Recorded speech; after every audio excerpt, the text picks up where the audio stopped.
Hola a todos amiguitos unicornios, muy bienvenidos al rinconcito del unicornio. Y oigan, hoy justamente les traigo un video que es muy diferente a los otros videos que había hecho. Ya me estaban ustedes diciendo en los comentarios que querían como algo un poquito más diferente y justamente eso es lo que les traigo hoy. Hoy vamos a hablar acerca de la historia de los unicornios, pero nos vamos a acercar a la historia de los unicornios.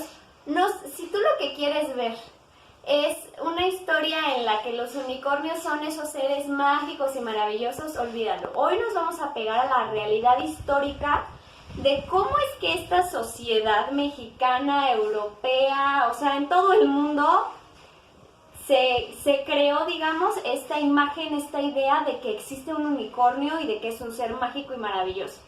Y vamos a tener muchas sorpresas y nos vamos a dar cuenta de muchos datos bastante interesantes que incluso se podrían analizar históricamente. Pero bueno, sin más por el momento, vamos a comenzar. Aquí tengo, por cierto, mis notas, Esto me llevó bastante tiempo, por eso es que el día de ayer no sacamos ningún video, pero ahora sí, vamos a comenzar. Esta historia comienza a mediados del siglo XVI. En este siglo el comercio de los unicornios ya estaba como que en super auge. Todo el mundo pagaba cantidades extraordinarias de dinero para tener un cuerno de unicornio. De hecho, la reina Isabel I de Inglaterra, entre todos sus tesoros, poseía el Windsor, que era considerado un cuerno verídico de un unicornio salvaje.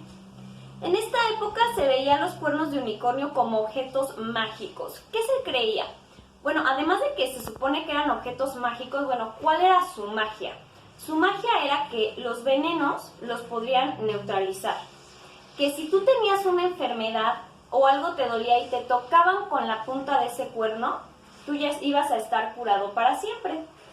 Y bueno, se pagaban hasta, fíjense, 10,000 libras, que era una cantidad suficiente, o sea, se pagaban 10,000 libras para obtener el cuerno de un unicornio. Y esta cantidad, o sea, para que más o menos nos demos una idea de esa época, era una cantidad suficiente como para comprar en ese entonces un pueblo entero. O sea, de esos niños ricos que les dice a su papá, ¿qué quieres para tu cumpleaños? ¿Un cuerno de unicornio o el pueblo, no? Y él, no, pues yo quiero un cuerno de unicornio, por favor, para llevar. O sea, esa era la cantidad que se pagaba por un cuerno de unicornio. Bueno, ¿cómo es que la reina Isabel I de Inglaterra obtuvo este cuerno? Esa historia también es bastante interesante. Fíjense que se lo regaló Martin Frobisher. Martin Frobisher era su capitán de la armada. O sea, ella en realidad fíjense en esta historia. Ella, Isabel I, dice, a ver Martin Frobisher, ve y como que investiga qué hay más allá en las tierras por Canadá.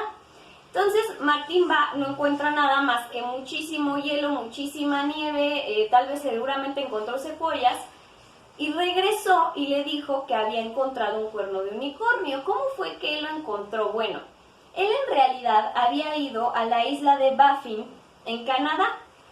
Esto es un dato muy importante porque un tiempecito después vamos a regresar a esta isla y nos vamos a dar cuenta de que era ese cuerno. Pero bueno, el chiste es que él aseguró que en el hielo enterrado había el cadáver de un unicornio, y entonces él lo que hizo fue cortarlo y llevárselo a su reina, ¿no? Entonces cuando llegó de su expedición la reina Isabel I, pues ¿qué esperaba? Pues que le dijera que había tesoros, que había descubierto una tierra nueva, pero él en realidad llegó y se para, ¿no? Así ya me imagino a la reina Isabel como de, hola, buenas tardes, ¿qué fue lo que descubriste? Y entonces le dice, ay Dios, ¿y ese cuernote? Y entonces este señor le dice, es un cuerno de unicornio real, ¿no? Se lo traje. Él le contó la historia a la reina y le dijo que para asegurarse de que era un cuerno de unicornio verdadero, había metido muchísimas arañas venenosas adentro del cuerno y que obviamente estas habían muerto. Y que entonces así es como neutralizaba cualquier veneno, pues así es como él se había dado cuenta que este era un cuerno de unicornio verdadero. E Isabel I, pues hasta incluso lo hizo caballero, o sea, por este gran regalo, era tan importante los cuernos de unicornio en este tiempo, que lo hizo caballero. Durante la Edad Media y el Renacimiento, los cuernos de unicornio eran unos de los productos más valiosos del mercado. Obviamente aquí nos damos cuenta que la sociedad había como que estaba dividida en dos. Una era la parte, digamos, que creían en los unicornios, que los unicornios existían, que se podían pagar obviamente un cuerno de unicornio. Y del otro lado teníamos a los comerciantes, que nada tontos, sabiendo que los unicornios obviamente no existían, estaban comercializando con los cuernos, ¿no? Y estaban vendiéndolos, y vendiéndolos a cantidades pues bastante grandes. Pero bueno, de hecho incluso, o sea, aquí también tengo un dato bastante importante. Un papa, o sea, esto ya se estaba haciendo como que tan grande, que un papa que se llamaba Clemente VII pagó 17,000 ducados para tener uno. Cuando la iglesia empezó a juntar y juntar dinero, este papa lo puso en un pedestal de oro macizo. ¿Y qué fue lo que hizo ahora que ya tenía su cuerno de unicornio en un pedestal de oro macizo? ¿Qué fue lo que hizo este papa? Bueno, pues se lo regaló a Enrique II en su boda, en la boda que tuvo con Catalina de Medici. A los cuernos de unicornio se les llamó alicorne, que la traducción era cuerno de unicornio, ¿no? En el reino de... Esto era en Inglaterra. Luego entonces en el reino de Dinamarca también fue famoso. ¿Por qué se hizo famoso el reino de Dinamarca? El reino de Dinamarca tenía un trono hecho de puros cuernos de unicornio. Esta es una parte muy triste porque, pues si no eran... Imaginemos que los unicornios existen. Les estaban quitando los cuernos a los unicornios para hacer un trono, o sea, para que alguien pusiera las asentaderas, o sea... Amigos, ¿esta historia tiene lógica? Exactamente no, pero también lo podemos comparar con muchas cosas que han sucedido en la historia que no tienen absolutamente ninguna lógica.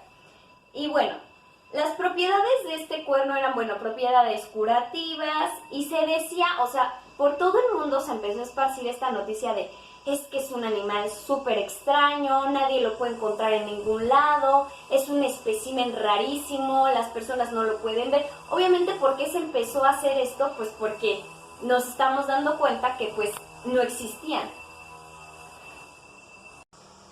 Y bueno, durante esta época la muerte por envenenamiento era muy común, es decir, había esta lucha de poder y obviamente las personas que tenían miedo de morir por envenenamiento no eran personas como tú y como yo, así como que del pueblo, eran los reyes, ¿no? Los papas, los reyes, la gente que tenía poder.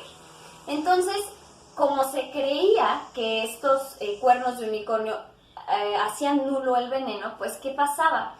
Que empezaron a construir con sus cuernos platos y vasos, o sea, vajillas completas, porque así, pues obviamente si yo sirvo en un vaso que es del cuerno de unicornio y creo que esto va a hacer nulo el veneno y me lo tomo, pues ya no va a importar porque ya tiene su vaso de cuerno de unicornio, ¿no? Y se empezó a popularizar tanto esta idea que incluso los médicos, los científicos, al no saber qué enfermedad tenía una persona o al no saber cómo tratar una enfermedad, empezaron a vender triturado el cuerno de unicornio como un medicamento real. O sea, imagínense hasta qué punto llegó la creencia de que los cuernos de unicornio eran importantes, ¿no? O sea, hasta los científicos. Pero bueno, ¿quién fue la primera persona o cómo es que todo esto surge? ¿Quién es la primera persona que asegura haber visto un unicornio o de dónde surgió? Bueno, dice aquí que la primera persona en hablar de los unicornios fue Ctesias de Cnido. Ctesias de Cnido hace un libro en el que trata de describir pues algunos animales. ¿Cómo es que él llega a esta conclusión? Bueno, él se pone a hablar como que con unos indios o unas personas que venían de la India y les dice, oye, a ver, ¿qué animales hay en el lugar donde habitas? Y ellos le empiezan a describir un animal muy grande, con patas de elefante, con un cuerno muy grande. Y entonces él es la primera persona en hablar de un unicornio. En realidad, estas personas lo que estaban describiendo era un rinoceronte. Pero imagínate que tú nunca en tu vida has visto un rinoceronte. Y yo sí. Entonces yo llego y te cuento. Obviamente tu imaginación va a funcionar de una manera en que aunque yo te esté describiendo el animal que yo tengo en mi mente y que yo he visto, tú puedes crear el animal que tú quieras. Entonces fue este hombre el que fue el primero en escribir, digamos, acerca de los unicornios. Esto fue, imagínense, en el siglo V antes del nacimiento de Baby Jesus. O sea, estamos hablando de hace muchísimos años, ¿no? Luego, Aristóteles, incluso él, llegó a hablar de los unicornios, de la existencia de los unicornios, porque se empezó a popularizar esta idea. Todos ellos coincidían en algo. Los unicornios eran seres que rarísima vez se dejaban ver. Fíjense cómo este es un rasgo que todo el tiempo vamos a estar repitiendo. No, nunca se dejan ver, no se dejan agarrar. Pues claro, obviamente nadie nunca los había visto como tal, ¿no? Llegó un punto en que la popularidad del unicornio era tal que todo el mundo llegó a hablar de él. Incluso en el oriente, en Japón, tenían un animal que le llamaban el kirin. Y el kirin era un animal grande que, más que otra cosa, yo, como lo vi, parecía como un dragón, pero con un cuerno grande. Y ellos tenían la creencia de que las personas que eran malas, las personas que hacían algún daño, que mataban, el cuerno de este kirin iba a atravesarles el corazón. Era como un animal que hacía justicia por los demás, ¿no? Entonces imagínense hasta dónde llegó a popularizarse esta idea. Ctesias decía que era como un asno salvaje, con ojos azules grandes y como los de un caballo, pero otros decían que tenía cabeza de ciervo, pies de elefante y cola de jabalí, más o menos como un rinoceronte, ¿no? Y otros decían que era un animal blanco, con cuerpo de caballo, barba de cabra, piernas de antílope y cola de león. O sea, como que todos decían, era como una combinación muy extraña. Ya después, con el paso del tiempo, nosotros lo empezamos a ver como un caballo blanco, muy bonito, con un cuerno y todo muy perfecto y muy precioso. Pero si se fijan, antes la idea era bastante distinta. En el Museo de Nueva York, actualmente, o sea, hoy, si tú tienes la oportunidad de ir a Nueva York, actualmente en ese museo están una serie de 7 tapices que fueron hechos más o menos entre 1495 y 1505. Tapices quiere decir que haz de cuenta que la pared está, pues hacían algunas pinturas, ¿no?, en telas y las pegaban en la pared. Estos tapices cuentan la historia del unicornio como se veía en esa época, y esa historia es que en estos dibujos se ve reflejado el unicornio como un animal salvaje, indomable, que nadie puede tocar, pero que de pronto llega una niña, una mujer virgen, y entonces el unicornio no puede resistirse ante su pureza y se rinde ante ella. Entonces, en el momento en el que se rinde ante ella, se pone en su regazo, y ahí era en donde se podía aprovechar la oportunidad de cazar a ese unicornio y cortarle su cuerno. Se tenía la creencia de que no se mataba al unicornio cortándole su cuerno, sin embargo, se le dejaba indefenso ante los otros depredadores, que eran los leones, los elefantes, y entonces esto hacía que se empezaran a extinguir. Es decir, la gente ya tenía la creencia de que tanto que se habían cazado a los unicornios que ya se estaban extinguiendo, pero que la forma de cazarlos era con una dama virgen, o sea, sí se drogaban un poquito en esa época, pero bueno. Se mantuvo la creencia de que los unicornios eran reales incluso hasta el siglo XVIII. Todavía en el siglo XVIII, en algunas de las boticas, que eran como las farmacias de ese tiempo, se podía encontrar triturado el cuerno de los unicornios y todavía se vendía con usos medicinales. Pero al fin llegó una persona cuerda, sana, un científico, que hizo el discurso del unicornio. Y tú podrías decir, ay, oye, el discurso del unicornio no pareciera como que un texto muy científico, pero sí, es un texto científico que escribió Ambroise Paré. Ambroise Paré fue el padre, digamos, de la cirugía moderna. Seguramente si algún doctor me está viendo, pues le ha de sonar. Este hombre empezó a desmentir, porque él empezó a hacer algunas pruebas con este polvo de cuerno de unicornio triturado, y él empezó a decir así como que no, amiguitos, o sea, para nada esto sirve, yo ya he hecho un buen de pruebas y a mí como que no me late que esto sea curativo en ningún aspecto. Y él empezó a hacer su investigación, y en él se hablaba de que probablemente este mito había surgido porque la gente trataba precisamente de describir lo que les decía a los rinocerontes, pero también, como habíamos dicho anteriormente, ¿se acuerdan que anteriormente les dije que este dato nos iba a servir? Ya ven que estábamos hablando de la isla de Baffin. Bueno, hay un animal muy característico en la isla de Baffin que son los narvales. Los narvales son como unos delfines, pero realmente literal tienen como un cuerno. Este en realidad no es un cuerno, es un colmillo. Uno de los colmillos a los machos les crece muchísimo, puede llegar a crecerles hasta 2 metros, o sea, yo mido 1,5 metros, imagínense un cuerno más grande que mi tamaño, digo, tampoco es como que yo sea una gran persona en el mundo, pero, o sea, 2 metros, yo no conozco a una persona que mida 2 metros, y el cuerno de estos narvales puede llegar a medir 2 metros. Obviamente, la gente le estaba cortando los cuernos a los rinocerontes y le estaba cortando los cuernos a los narvales. Imagínense hasta dónde pudo llegar la ignorancia de la humanidad para tener que matar a narvales y tener que matar rinocerontes solo por la codicia del dinero. Y este médico, Ambroise Paré, fue el que dijo, no, seguramente de aquí está surgiendo este mito. Y actualmente ya existe una enciclopedia que se llama Enciclopedia de las Cosas que Nunca Existieron, en donde, los autores son Michelle Page y Robert Ingpen.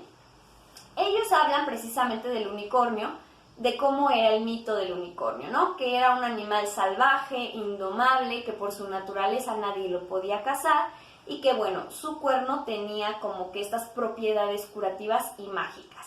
Y que además, pues normalmente se les encontraba en el bosque. ¿Por qué se les decía que se les encontraba en el bosque? Porque eran lugares que antes no estaban habitados y que obviamente pues había muchos misterios y muchos animales ahí que no se conocían, ¿no? Pero bueno, fíjense nada más toda esta historia de cómo surgió el mito de los unicornios. Obviamente en México ya llegó hasta muchísimo después, esto todo sucedió en Europa. Ya este mito pues a nosotros nos llegó mucho después, ahora ya hemos romantizado muchísimo la idea de los unicornios, ya los vemos como un ideal, ¿no? Un ser mágico que a lo mejor existe en nuestra imaginación y que sabemos que existe en nuestra imaginación, que no es real, pero que nos lleva a soñar, ¿no? Y al final todo está aquí. Y si tú lo crees posible para ti, pues es posible. O sea, si toda la humanidad durante todos esos siglos, desde el siglo XVI hasta el siglo XVIII, pudieron creer que los unicornios existían, ¿por qué nosotros no creerlo? Claro que un poco más informados, ¿verdad? Todavía en la actualidad pues existen muchas pruebas de este trono, por ejemplo, de los cuernos en los pedestales de oro que todavía existen, de pues lo que nosotros hemos hecho como humanidad, ¿no? Como desde un chismecito chiquito que alguien llega y dice, todos como que hacemos grandísimo. Entonces, moraleja del día de hoy, no creas todo lo que todo el mundo te dice, no pagues cantidades de dinero exorbitantes por algo que tal vez ni siquiera funcione. Y pues chicos, hasta aquí llegó la historia del día de hoy, espero que les haya gustado, hicimos algo diferente pero aprendimos también algo nuevo. Yo les mando muchos besitos, por favor suscríbanse a mi canal, denle like a este video si les gustó, déjenme sus comentarios, qué piensan de esta sociedad, creo que nos deja muchas cosas por reflexionar, hagan sus propias reflexiones. Y yo los quiero mucho, les mando muchísimos besos y más que nada ahora, este símbolo es muy grande. Ahora nos damos cuenta que los unicornios fueron y son unos seres que han dominado a la sociedad, siendo que no existen. Así es que los quiero mucho. Bye.